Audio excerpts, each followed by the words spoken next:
Naku, eto ano, magandang araw ho sa inyong lahat mga kababayan. Pahabol na vlog natin. Kakatapos lang nung live natin mga bossing Chief Amos tapos, nakita ko itong balita na ito mga kababayan. Naku po, yung kampo ni Badoy, yung kampo ni Celis, yung isa tatlo sila diyan, eh, 'no, sa SMNI mga kababayan. Isa si Harry Roque na, nagtatago na nga po mga bossing dahil po pinapahagilap ng, Kongreso. Tapos eto naman pong si Badoy at si Celis mga kababayan. May masamang balita para sa mga DDS.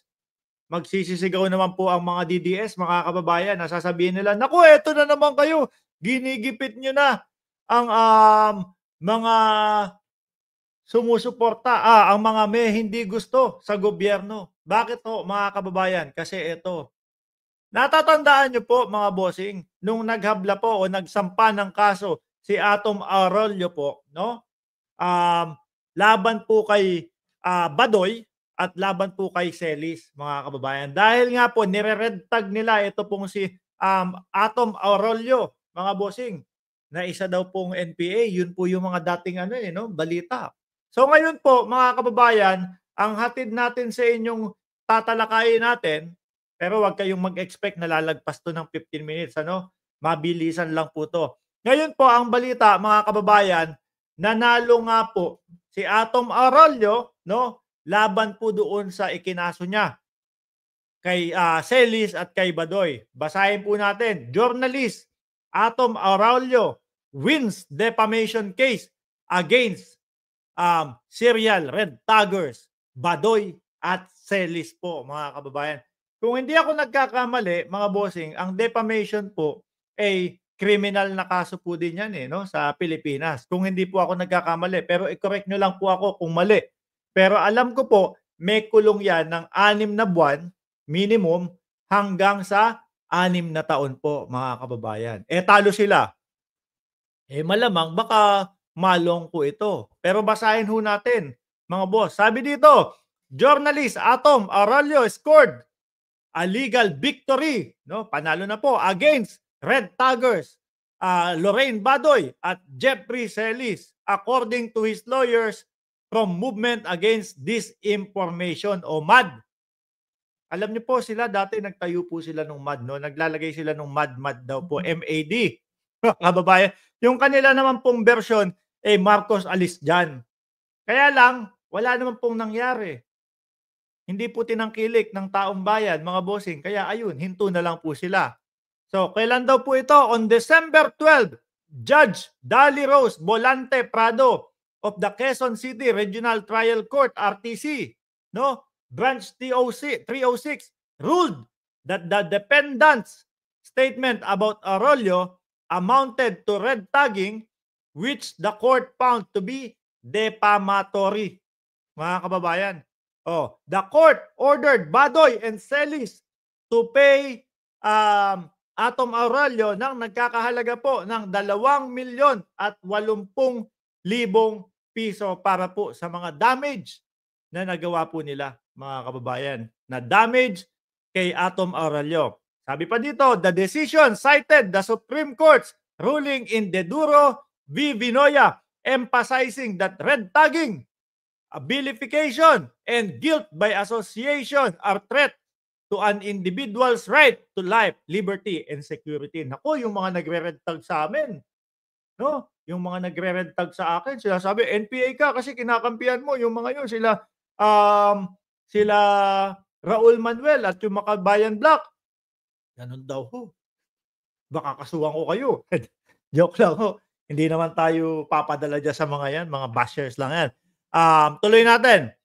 Particularly, Judge Bolante Prado also noted that the defendant's action disturbed Arroyo family relation, particularly causing humiliation to him and his mother, Carol Pagaduan Arroyo, who has also been red tagged by the defendants. Hindi ko pa nakikita yung kung ilang taon o buwan silang makukulong. The court affirmed that the red tagging is inherently malicious and a violation of fundamental rights. The rights to for free speech is not absolute, no? Kasi po yung iba, mga bossing, ang ginagawa po porket sasabihin, "Oh, karapatan naming, magsalita.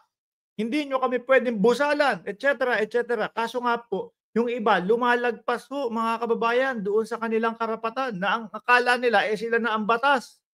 Oh, eto, nasampulan ho.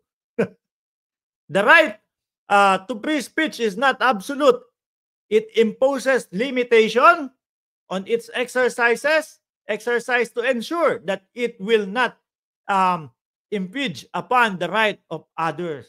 Kung ayaw mong gawin sa'yo, wag mong gawin sa iba. Yun naman po ang napakasimpleng batas, no, ng tao. Kung ayaw mong gawin sa'yo, wag mong gawin sa iba. It does not protect defamatory statement. The decision read. O eto ho, oh. Oh, ha? In addition to the damages, Badoy and Celis were ordered to pay 10,000 pesos in attorney's fees and cost of suit. Aba, ang baba naman ng attorney's fee na yun. Arroyo expressed his gratitude for the ruling, saying, "I am elated by the court's ruling. Above all, this case opens up a legal option for anyone who has been a victim of red tagging and harmful disinformation." Sila po, mga kababayan, dyan sa SMNI, ang hilig po niyang mga yan sa mga ganyan, no? Kapagka hindi nila trip, 'pag hindi nila okay, sasabihin NPA ka, sasabihin, eh, rebelde ka. Oh, particularly journalists, it is not okay to be attacked or harassed simply for doing our job. He thanked the MAD, ibang MAD po yan, no? Hindi po yan yung Marcos alis diyan.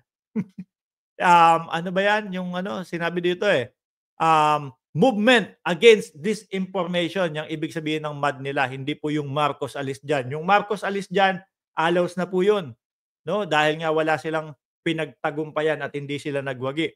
Legal team for their hard work. He thanked the MAD or MAD legal team for their hard work on the case and all those who supported him, mga kababayan. Iyak, ngal-ngalan tong mga 'to.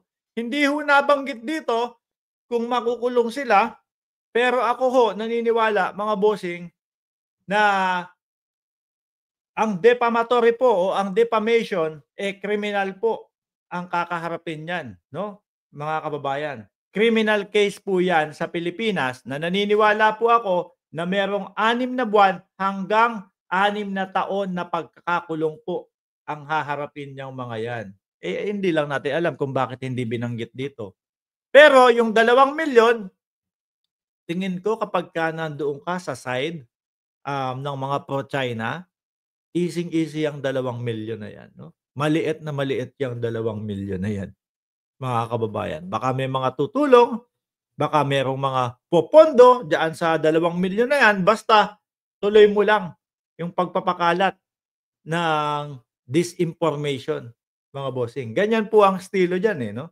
Tuloy mo lang, sagot namin yung 2 milyon, pero hindi ko lang po alam, um, kung sagot din nung kanilang mga supporter yung kulong na 6 na buwan hanggang 6 na taon, mga bossing. O paano, ngalngalan na naman ang DDS niyan, ngalngalan. At, mga kababayan, eto, eh, kay Atom Arroyo pa lang po 'to. Meron pa po silang mga kasong kakaharapin, mga bossing. Doon po naman ito sa kumbaga yung sa isinampa na kaso po ni General Torre, mga boss, chief amo, sir. Nagulat lang ako pagka-scroll ko ng cellphone, aba eto na ang tumunghay sa aking balita. Eto na yung nakita ko, mga kababayan.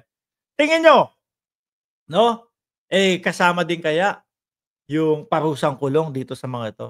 Sa'kin, para sa'kin, sana, 'no, kahit at least mga 2 taon, okey na 'yan. Kasi naniniwala po talaga ako na ang defamation po, eh, may parusang kulong po 'yan, 6 na buwan hanggang 6 na taon, mga kababayan. Pero dito magbabayad sila ng kailangan nilang magbayad ng 2,080,000 pesos kay Atom Arroyo plus 10,000 pesos po para doon sa, attorney's fee, mga kababayan. O, yan muna, ha, and matulog muna tayo, mga boss, chief amo, sir. Maraming salamat. God bless sa ating lahat.